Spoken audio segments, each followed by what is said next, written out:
கல்யாண ஆண்களோட லைஃப்பை பார்த்தாலே கொஞ்சம் பரிதாபப்பட வேண்டியதாக தான் இருக்கு.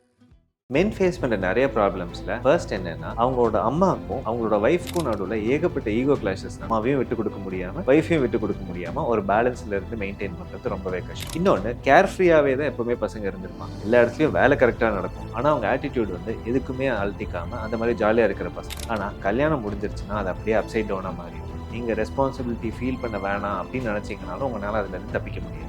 இதில் கடைசியாக மென்டலி பிரேக் டவுனே ஆகிற அளவுக்கு ஒரு பிரச்சனை பசங்க என்ன ஃபேஸ் பண்ணுறாங்கன்னா, பொண்ணுங்க யூஸ்வலி அவங்க கல்யாணத்துக்கு முன்னாடி ஹேங் அவுட் பண்ணுறதை விட பசங்க 3 மடங்கு 4 மடங்கு ஜாஸ்தி ஹேங் அவுட் பண்ணியிருப்பாங்க. லேட் நைட்ஸ் வீட்டுக்கு வந்தாலும் பரவாயில்லன்னு இருக்கிறது. கல்யாணத்துக்கு அப்புறம் ஆஃபீஸ் முடிஞ்சோன்னே வீடு முடிச்சுட்டு ஆஃபீஸ் இப்படின்னு இருக்கிற பசங்களுக்கு நம்மளால பழைய மாதிரி ஒரு ஃப்ரீயாக சுத்த முடியல அப்படிங்கிறது மென்டலி ஒரு பெரிய பிரேக் டவுனாகவே. நீங்கள் எல்லாரும் உங்கள் கல்யாணத்துக்கு அப்புறம் உங்கள் ஹஸ்பண்டை எவ்வளோ ஃப்ரீக்வெண்ட்டாக அவங்க ஃப்ரெண்ட்ஸை மீட் பண்ண விடுவீங்கிறது கீழே கமெண்ட்டில் சொல்லிட்டு போங்க.